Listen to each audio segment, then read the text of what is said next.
And welcome everybody to the August version of our Huddle Up 2023 ongoing series. Today, we're very excited to bring to you a new rights holder webinar to one of our newest rights holder partners on the Scout platform. If you haven't had a chance to go in and check out the border yet, we're really excited to not only bring a new organization, but kind of a non-traditional sport that many of you have been asking us about. So we're happy that Rob and the team have been able to step in and fill this ongoing need for us within the sport tourism space.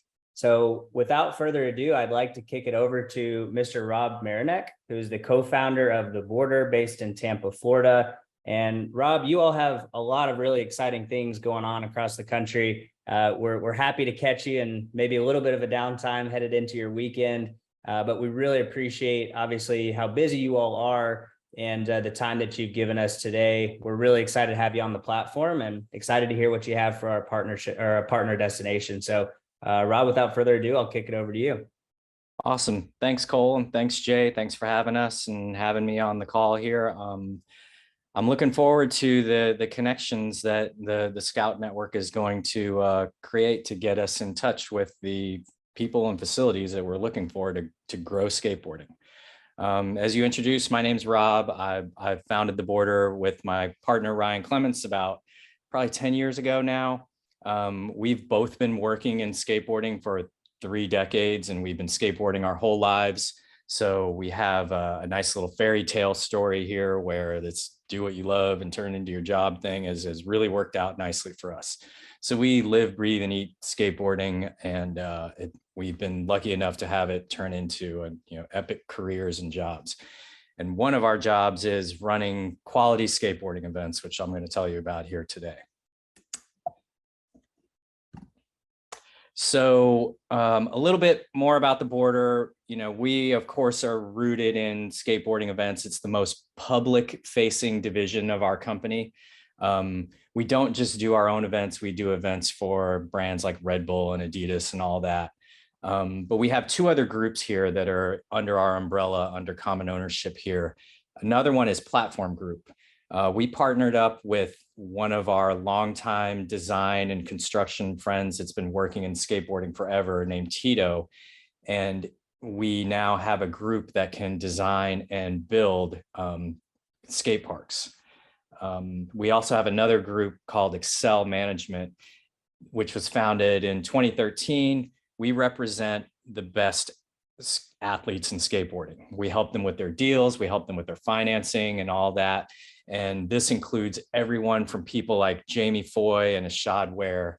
If you're in skateboarding at all, you know that Ashad Ware is like the Michael Jordan of skateboarding. We have some of the top athletes at Nike and all the brands.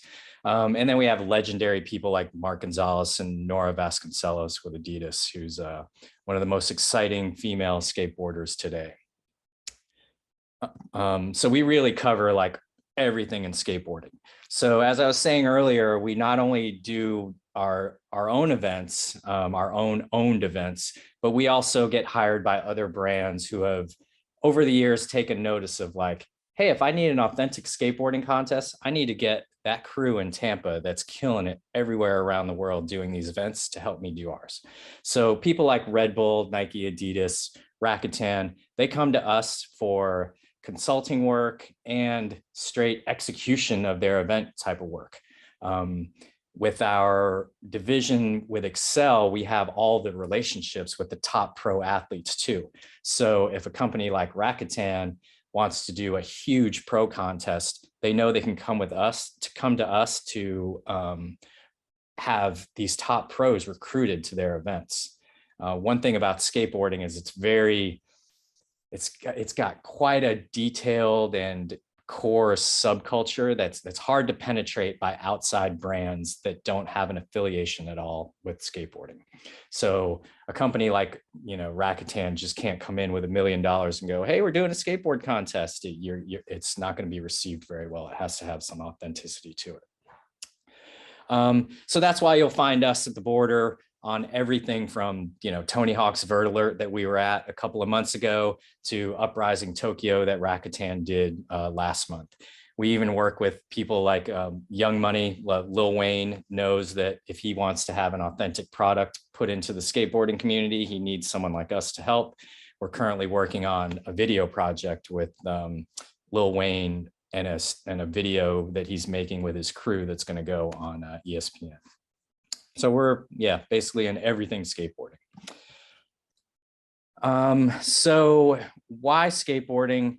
You know, the recent growth of it, of course, is testament to that.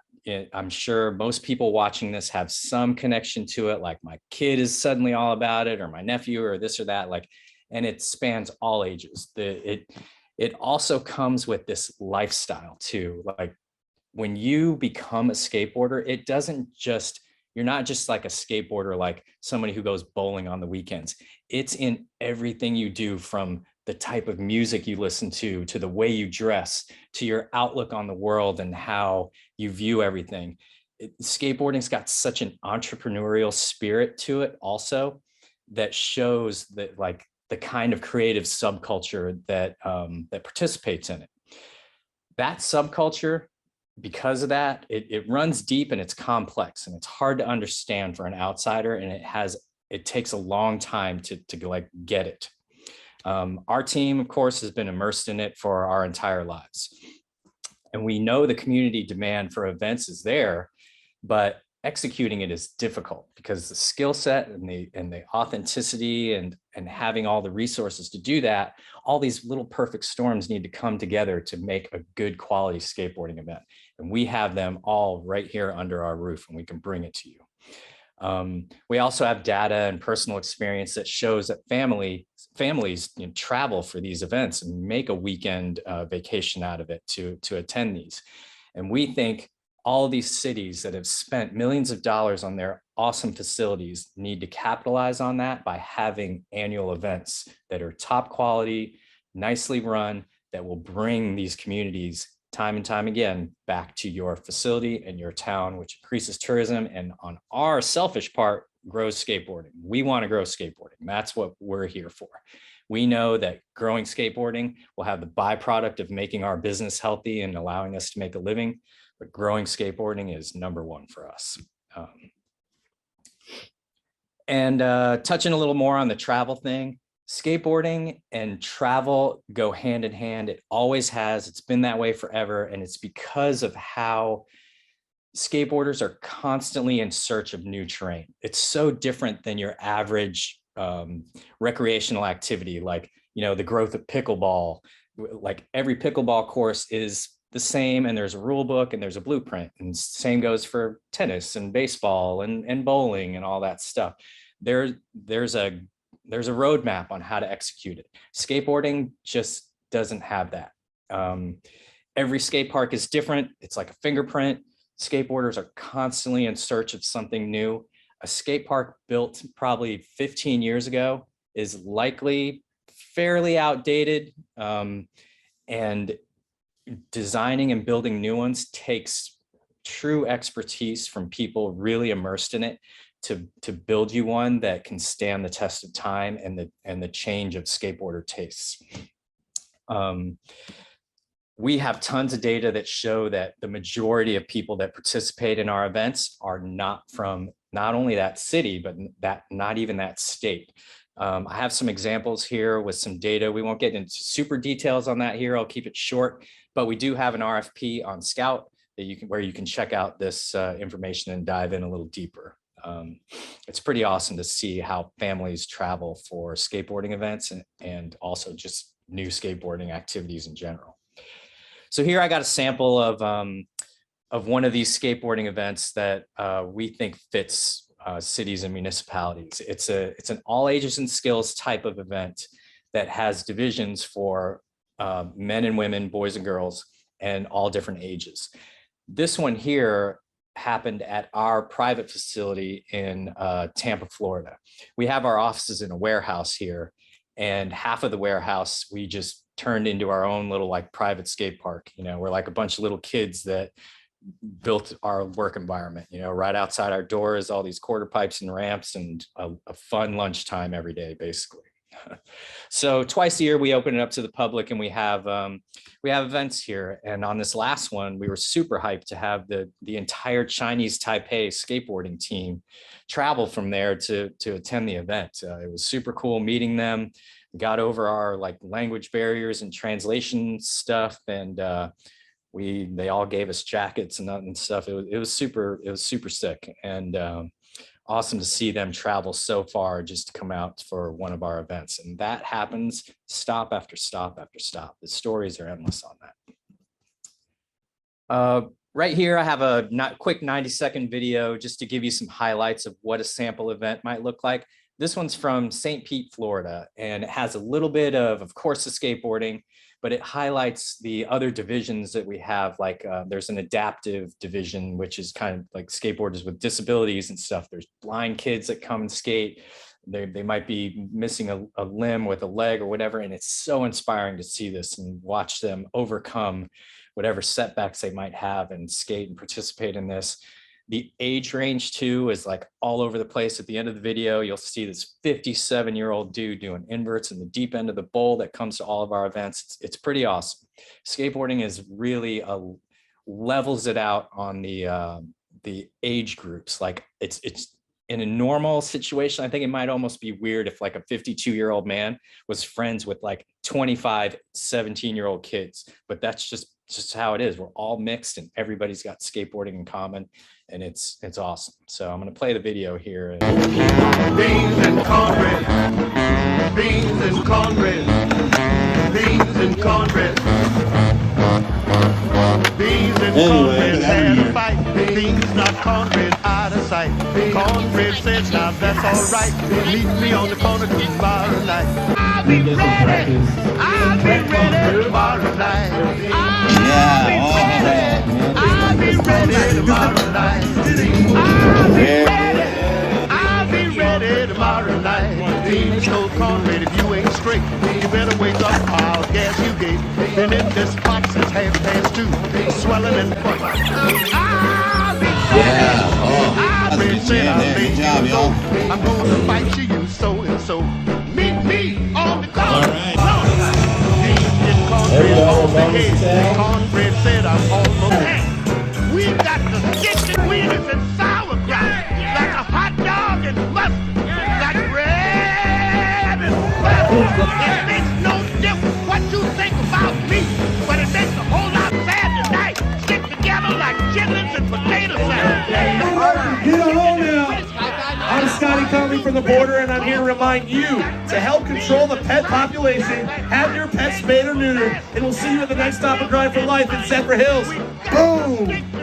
So that's a little bit of what an event looks like on video. Now, as far as what a weekend looks like, we're envisioning this spanning a Friday and Saturday.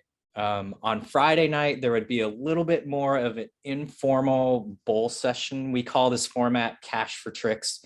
It's basically everyone having what skateboarders call like a session in the bowl, and there's an announcer and a sound system and music with someone on the mic like, wow, that was super sick. Here's $20. All right, little Timmy, you got that frontside grind in the deep end? Get it. All right, you got it. Here's $20. And it's super informal, super fun like that. It's kind of like almost the welcome to town vibe.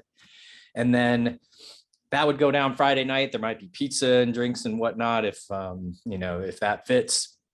And then Saturday is the like more formal street contest with divisions and actual judging and scoring and all of that. We have settled on these divisions after going through decades of experience with changing them and tweaking them and figuring out what the right age groupings are and all that. So that's what it would look like on a day for a Saturday at your event. We would be there on site super early in the morning. It would open to the public around 9 a.m. for registration and check-in. We do about an hour and a half of that.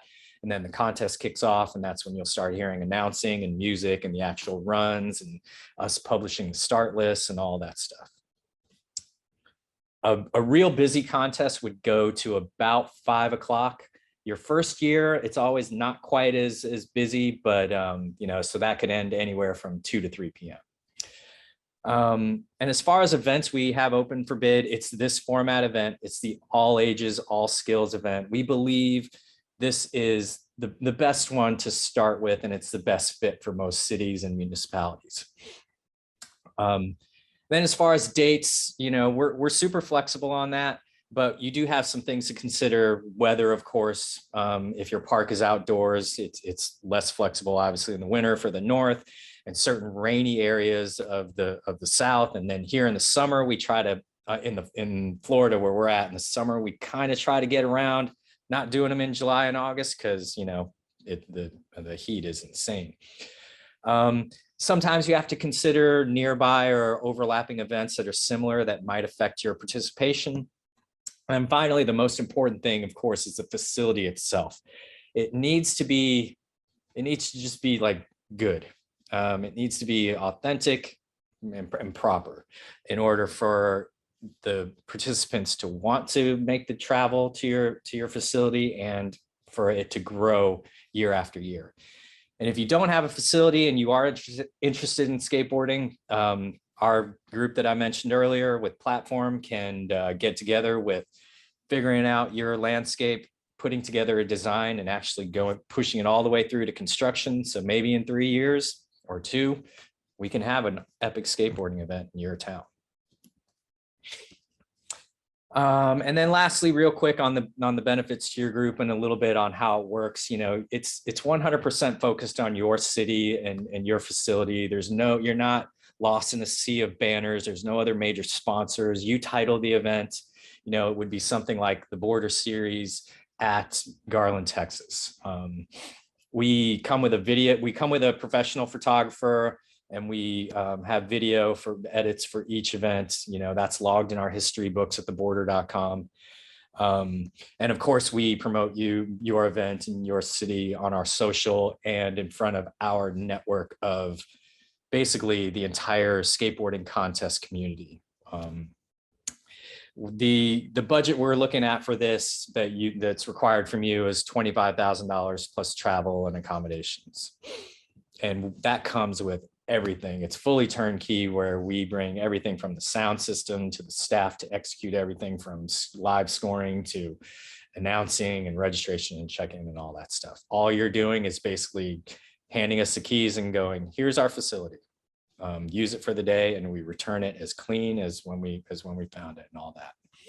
We do have some confirmed stops for the year 2024. They're all in the Southeast right now in our area, St. Pete in Florida. Lakeland has an awesome facility in Florida. It's the best. And of course, we do one in our own private warehouse here. So that's it in a nutshell. We want to see this happen. If you have a great facility, or if you're interested in getting to a great facility, we want to talk. Let's make it happen and grow skateboarding and meet the needs of your community. I know they're demanding it. These kids today love skateboarding, but it's hard to accommodate them because it's not as clear cut as a basketball or a baseball or pickleball or whatever that we all know and love and grew up with.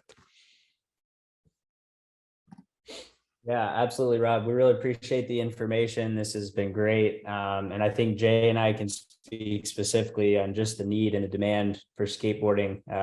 Jay can certainly speak to that, as we've seen a lot of impact and a lot of growth just in the last couple of months. It seems to be that we're hearing skateboarding just as much as we're hearing pickleball, which I didn't think any other sport could touch. Pickleball. Dude, I keep hearing pickleball. There's so much pickleball.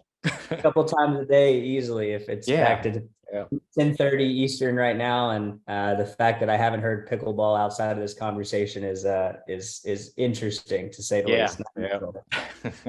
So a couple quick questions from our side. First and foremost, like how do most of these events come about? You know, you mentioned obviously the one in Lakeland. I think you mentioned one in Charleston as well. You know, how do most of these come about? Is it you all, and traditionally before now, has it been you all reaching out to people? Has it been people reaching out to you? Like, what does that look like? Up until now, it's been mostly private entity and private businesses asking us to throw these events. It's about 70% that, and the other 30 is us with just the love of skateboarding going, we're going to do this event. So a lot of the events that are closer to our neighborhood around Tampa, like of course when we do it at our private facility and Lakeland and stuff like that, even if we don't get any backing for it, like from a sponsor, we would be doing those anyway. That's more like a labor of love. But lately, more and more cities have stepped in to go, hey, we have budget for you to come here. Please come and do an event. Charleston, South Carolina was on board a couple of years ago. The most recent is Garland, Texas, which their first one is going to be in 2024. They're having us out there. And hopefully more and more like that come together with us being on the Scout Network and, having all these connections being made. Well, we certainly appreciate you plugging Aaron and Garland. We did not ask you to do that on the record. We did not ask you to do that, but we certainly appreciate it. So next question, you kind of alluded to this a little bit. So you just mentioned Texas. You've talked a lot about kind of the Southeast region. Where would you like to see more skateboarding events? Where would you like to go to? Obviously, you want to stay in the Southeast as well, but not to take away from the Southeast, but where else in the country are you looking? Well, it's the birthplace or epicenter of skateboarding, of course, is California, and there's plenty going on there, and there's plenty going on in the Southeast because of us. I think there's a huge opportunity in the center of America, in the Midwest and the Southwest, where I know those facilities are out there. They're great facilities. We know the skateboarders are there too, because they travel from there and come to the East and West Coast for our events, but there's not enough going on there. We want to go to the center of the US. Yeah, that's awesome. That's great. And I know a lot of our Midwest partners, sorry, Jay, a lot of our Midwest partners are probably hearing that and really excited that you shouted them out. Sorry, Jay, go ahead. Yeah, and just to piggyback off that, I was looking through the RFP on Scout, and it looks like that Florida has surpassed California, which, as you alluded to, that's the birthplace of the sport. So that's certainly a testament to your dedication to the sport and growing it in the Southeast and that market alone. But, looking at the other numbers, you had Arizona third, Texas was fourth, and New York was fifth, and my home state, Georgia, was eighth. So looks awesome. Like you're growing that skateboarding base around, different parts of the country. So to dovetail on kind of what Cole said, with that growth and those markets, what's your kind of overall marketing and communications plan when you go to a new state? Is a lot of just sort of grassroots movements, getting the local skate community involved, or are you guys like you said, doing a lot of the turnkey things, trying to educate people on the sport itself, or is there kind of a mix of both? It's a little bit of a mix, like I was saying, we have our network of contest community minded people that follow us and that are on our big old 15,000 person mailing list that we communicate with twice a month. When we go to a new town, we will find the local skateboarding shops in that town, and we either likely are friends with them already, or we'll make an introduction like, hey, we're the Border, hopefully you've heard of us, we're coming to your town, we're doing this skateboarding contest, we're trying to grow skateboarding, let's get together and promote this and get this in front of your customers, because when skateboarding grows, as I was saying earlier, the byproduct of that is our businesses both grow, your shop and our business. And that's just the byproduct of doing awesome events and awesome things. So yeah, we involve a little bit of the local community at every stop like that, plus use our own network to get the word out and have a good, solid first year event. And then once that happens, with the event, we really want to make these annual. We have shown, then the data is there, that they grow year after year, especially if you have a great facility, our proper execution of it, and a city that has other awesome non-skateboarding things, like, whatever it is with the tourism. All right. Talking from a city perspective, when you talk about the budget of hosting, you said, $25,000. Is that something that's due up front? Is that something that can be made kind of through a payment plan, or half and half? Like, what does that look like? We're super flexible there. Of course, you can pay up front, but it also doesn't need to be. To be honest with you, most of the way these brands work is we will execute and do the entire event, and we don't get paid for like 60 or 90 days, especially with a larger brand like Red Bull. I know, most government works a little differently than that, but that's super flexible, and almost kind of determined on a case by case basis. So there's no hard and fast rule of like, we're not putting feet on the ground unless we're paid X amount ahead of time. It's just, there's just no set rule.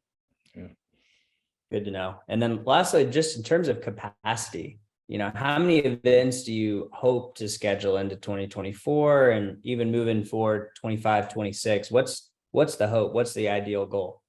That the capacity with all the other work we do, like these Tony Hawk events and all that, the capacity for these kind of events, I think a decent number would be about 15 across the US. Years ago, when we had this super large sponsor, a private business, they had us doing like 7 or 8 extra stops like all over the country. And at that time, I think we were running 12 or 13 of them pretty comfortably. So we could easily probably go up to about 15 weekends a year that are available for doing these. The other thing you're up against too is just kind of a little bit oversaturating it with contests too, so we gotta balance that out. Even if we had the capacity to do 40 of these, I don't know if skateboarding is like across the US is kind of like ready for that many of these contests, so if we had 12 or 13 or 14 people sign on for this with that many stops locked in, at that point, we would probably go, all right, it's time to maybe pull this back and add 1 or 2 only if it makes perfect, if it's like a perfect real opportunity, so. Perfect. Well, Rob, we really appreciate the information and of course the partnership, and we look forward to connecting you with all of our destinations. Anything we can do to help on either side, feel free to let us know that. Or if you'd like to be connected, you can see Ryan's contact information here on the final slide. We can make sure that you get connected to Rob as well. So feel free to reach out to Jay or myself, or you can reach out to the border directly. But once again, Rob, thank you so much. We appreciate it. Awesome. Thanks everyone for listening. Hope to be skateboarding in your town soon.